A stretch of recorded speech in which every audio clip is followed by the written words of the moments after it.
Hey, good morning, or I guess good afternoon now. Who can keep track? Every minute of every day feels the same.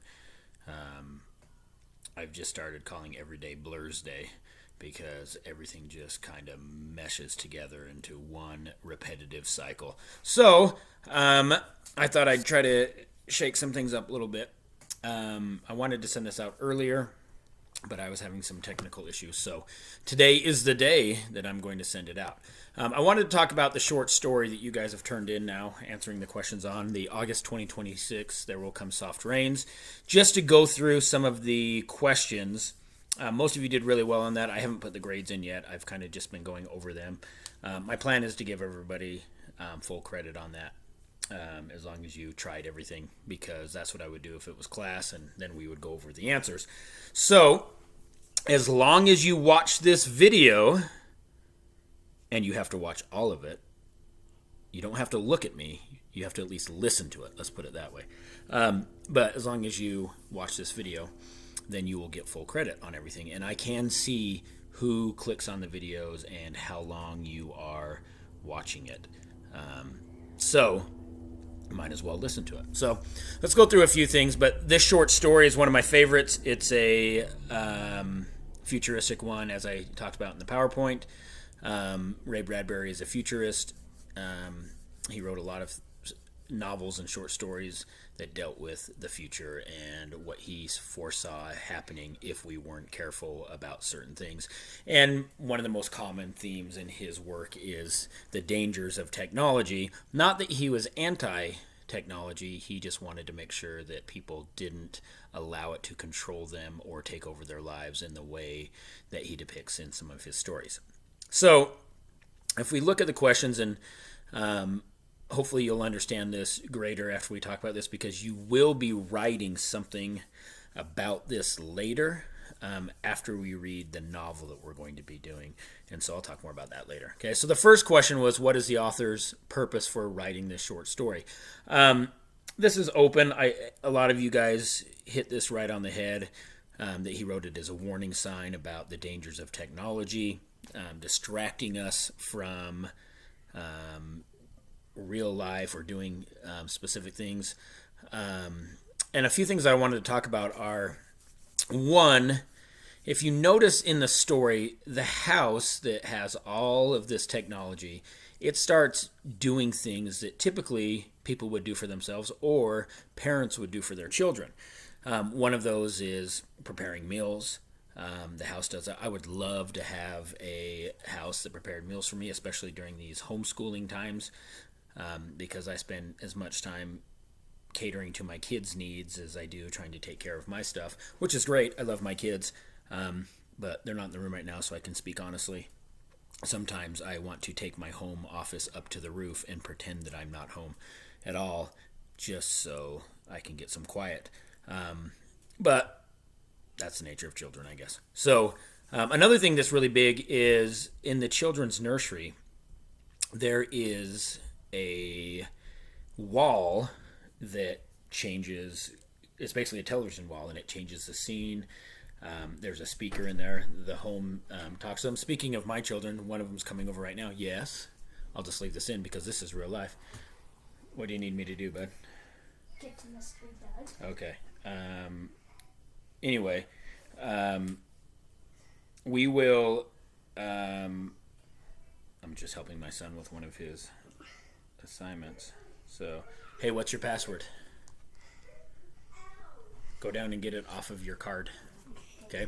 All right. See, we have lots of fun. Anyway, as I was saying, the nursery has a television screen in there, and then it has a speaker. And you notice that the nursery itself, the home, reads to the children. It takes over some of that nurturing and that opportunity for a parent to read with his or her child at night. And I thought that was really important because that is a direct correlation between the mother-son, mother-daughter, father-son, father-daughter bond. I know I read with my children. I read with my daughter every night, and I read with my son usually right after dinner.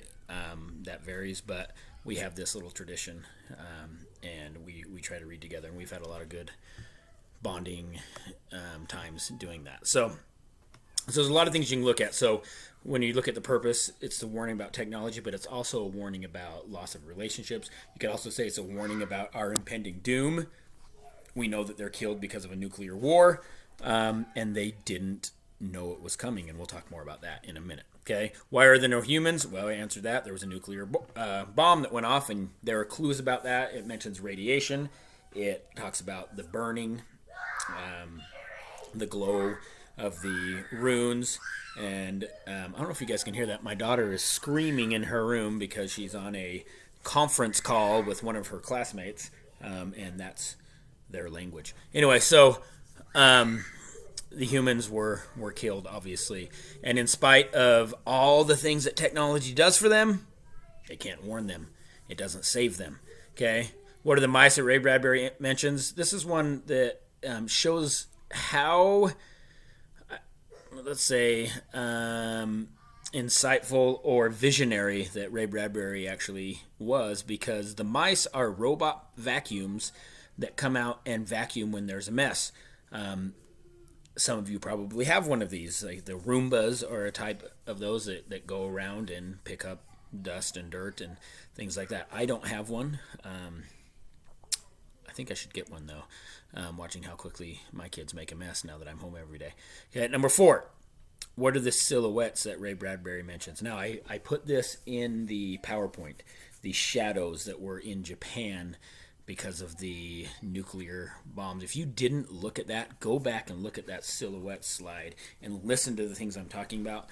That's one of the more fascinating parts of history. I love World War II history, and that is a huge part of what happened there. Okay, number 5, the rhetoric. The house began to die, personification. This is really important because the house is depicted as a living member of the family because of all the things that the house does for the inhabitants of the home. And I think that's really interesting. They start to treat it like it's alive. It's a servant, but it's alive. Okay, number 6, it has this passage. The house was an altar with 10,000 attendants, big, small, servicing, attending, and choirs. But the gods had gone away, and the ritual of the religion continued senselessly and uselessly. So the gods in this, I asked you to identify. The gods are the humans, the people. The reason they're the gods is because the house and everything in it is serving them. That's why they're there. And when you think about religion, people who believe in a god, they tend to talk about serving that God. How good we are at it all the time, I don't know. But that's what we talk about. Okay, what is the religion? The religion is just the daily tasks, the monotony of day and night, the things that they do, the routines, the making dinner, the bathing the children, the reading to them, reminding them of everything, etc. And then why does Bradbury call the religion senseless and useless? Because it's happening and nobody's paying attention. Nobody's there to do it. Bradbury's not saying religion is senseless and useless. He's saying this religion of attending to people and the technology is senseless and useless. Technology does not know that we need it. It's programmed, so it doesn't think, it doesn't feel anything of that. We have one of those Alexis devices, I don't know what you call them, and my kids love to ask it random questions, usually about poop. But they also will ask it things like, what was the biggest dinosaur ever? They get all this random information from it, and that's really cool for them. But I would never want that to replace their ability to think or read or discover. I don't want them to just go through life asking Alexis answers. I'd like them to go and discover things on their own, and so that's something we're trying to make an effort to do with them more. Okay, then we go to the paragraph questions. This one I'm not going to really go over because this is open to an opinion, but is Ray Bradbury advocating that we should use more technology, less technology? I think the answer obviously is somewhere with, yes, technology can be good, but let's be careful with it. And so most of you had some interesting thoughts there. Number 2, again, is our society falling into the trap. We're going to revisit this later. There are multiple traps that you could identify, and you guys did identify. Some of the common things were that technology distracts us from what's really important. Others of you said that technology makes people more and more entitled, and that can lead to more and more conflict, obviously with things resulting in the war. And then the last thing you had was an essay question. How would my life be different without blank? I'm going to have you guys do a 30-minute write next week where you talk about something similar to this, but instead of thinking about what would the world be like without something, you're going to come up with a new invention, a new technology, a new ability through technology that you think would improve the world. And so you're going to be talking about that next week. So anyway, that's my take on the story. I hope you all are getting through. I'm surviving with a little help from Trail Mix. That's my go-to fuel. A whole lot of water and a whole lot of Netflix breaks. I'm sure you guys are doing that too. There's a couple shows on Netflix that I've started watching, and they are just enough to get me through. I've been wearing sweatpants every day, except on Sunday. Usually I dress up a little bit nicer for about 45 minutes, and then I'm back in my sweatpants, and I'm wondering if my Levi's will actually fit me when all this is over and I have to go into public again. And my hair is getting long. I will hopefully find a solution to that here pretty quickly. If you have any ideas, please let me know. Going forward, I want to try to do some fun things with photos around your home based on the novel we're reading and creating memes. I want to try to make this something that you can still have some fun doing. So please watch this and keep on your work. You guys are doing great things. I miss class. I miss you guys. But we will persevere, and hopefully you guys get a chance to look at this. Okay, good day. Bye.